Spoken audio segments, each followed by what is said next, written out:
Bismillahirrahmanirrahim. Assalamualaikum warahmatullahi wabarakatuh. Nama saya Bani Binekas.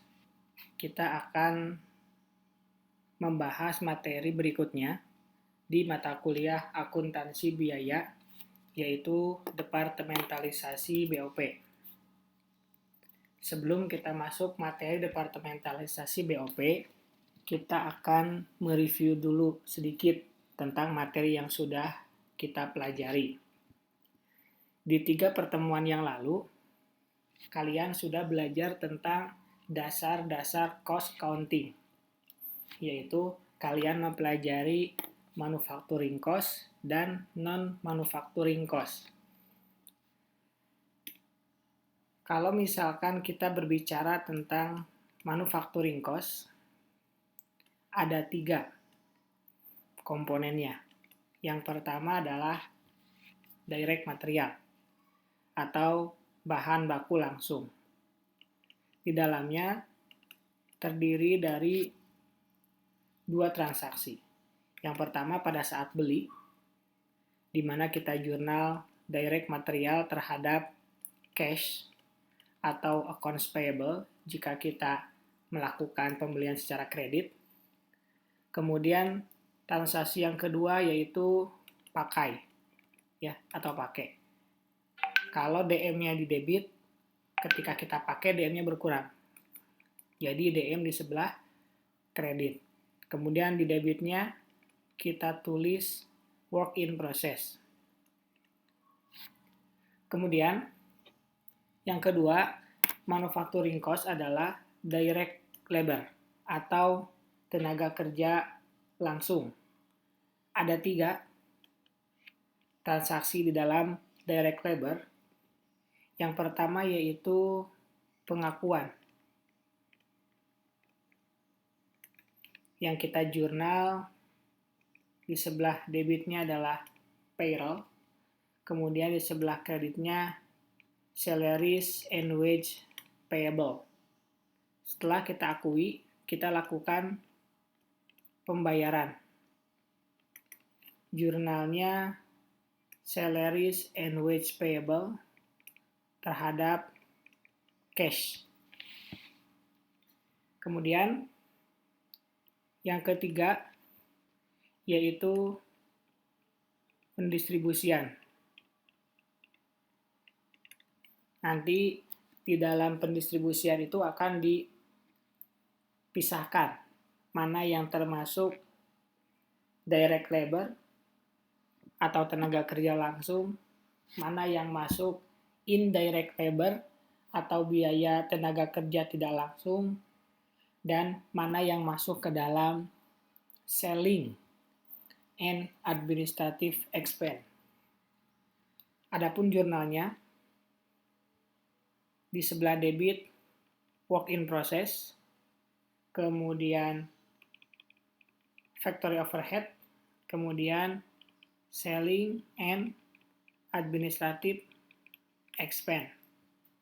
Sebelah kreditnya yaitu payroll. Kalau WIP itu buat direct labor, kalau FOH buat indirect labor. Ini komponen yang kedua dari manufacturing cost. Kita lanjutkan manufacturing cost yang ketiga, yaitu factory overhead atau biaya overhead pabrik. Pengertiannya secara singkat, biaya overhead adalah biaya selain bahan baku dan tenaga kerja langsung. Pengertian sederhananya adalah biaya selain biaya bahan baku dan biaya tenaga kerja langsung. Itu FOH. Selain DM, selain DL, itu FOH. Transaksinya yang pertama yaitu dibebankan. Yaitu kita anggarkan dulu, ya, dalam kurung anggaran.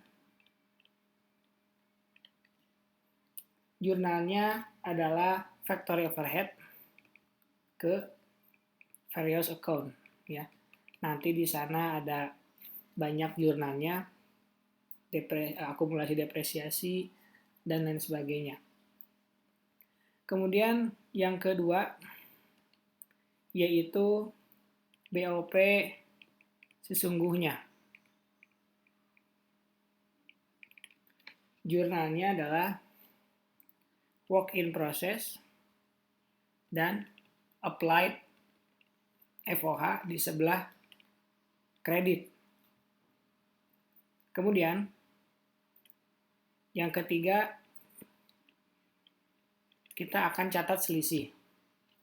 Sebelum kita catat selisih, kita jurnal dulu applied FOH, kita tutup dulu. Ya, kita tutup dulu. Yang asalnya di sebelah kredit kita tutup, applied FOH, kemudian FOH kontrol. Setelah ditutup, baru kelihatan biaya overhead pabrik itu over applied atau under applied. Kita lihat kalau misalkan dia over. Kita jurnal FOH terhadap COGS. Kalau misalkan under, dibalik. Bisa COGS, bisa income summary, ya. Kemudian bisa juga dirinci ya, ada WIP atau finish good sama COGS. Nah, ini manufacturing cost yang harus sudah dihafal dan juga dipahami dengan baik oleh kalian semua.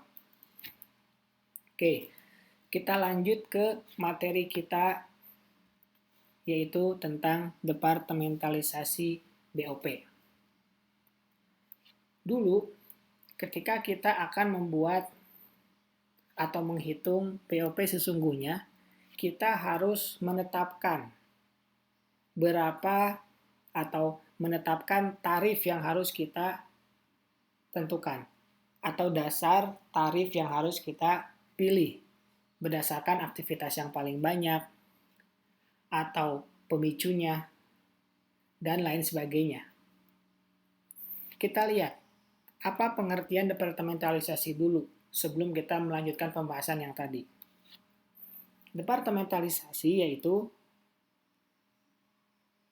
pembagian pabrik ke dalam bagian-bagian atau departemen-departemen yang dibebani sama BOP. Karena kita tahu ketika kita membayangkan sebuah produksi di pabrik, di dalam pabrik itu tentu tidak akan hanya ada satu departemen. Akan ada beberapa departemen.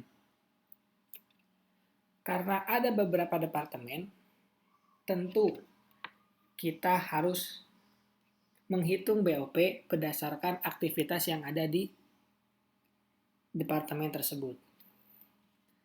Misalkan seperti contoh, jika di sebuah pabrik itu ada 2 departemen, yang pertama misalkan departemen produksi ya, kemudian yang kedua departemen pengemasan.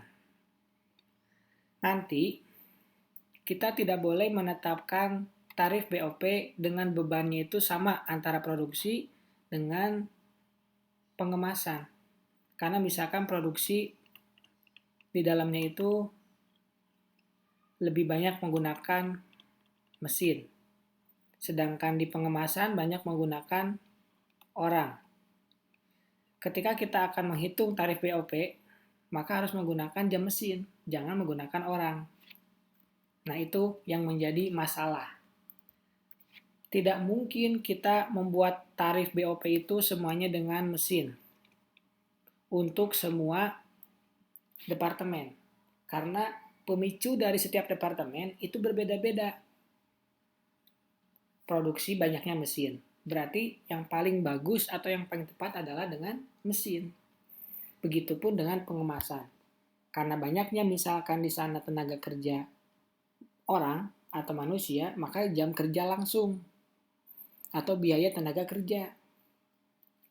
Seperti itu.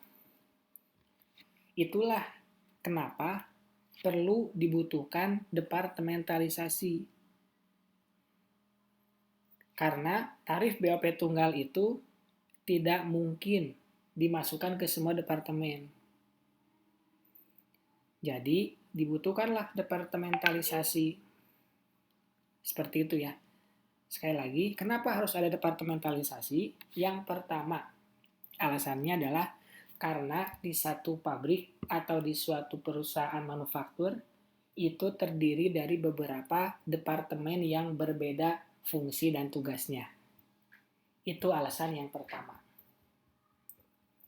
Alasan yang kedua, departementalisasi ada karena tarif BOP tunggal tidak mampu atau tidak menunjukkan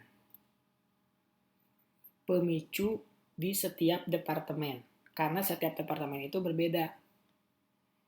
Jadi muncullah departementalisasi. Seperti itu. Manfaatnya apa? Untuk pengendalian biaya, agar bisa dipastikan siapa yang bertanggung jawab terhadap biaya tersebut. Dan yang kedua adalah untuk ketelitian pada saat penghitungan HPP. Ingat, cost counting atau akuntansi biaya intinya hanya satu, yaitu menghitung berapa harga pokok produksi. Kalau kalian lihat laporan laba rugi, di sana ada COGS, akuntansi biaya hanya menghitung COGS-nya saja. Seperti itu. Ini adalah subpokok bahasan yang akan kita bahas. Hanya ada 5. Kita akan bahas per part. Ini baru part yang ke-1 tentang pendahuluan departementalisasi.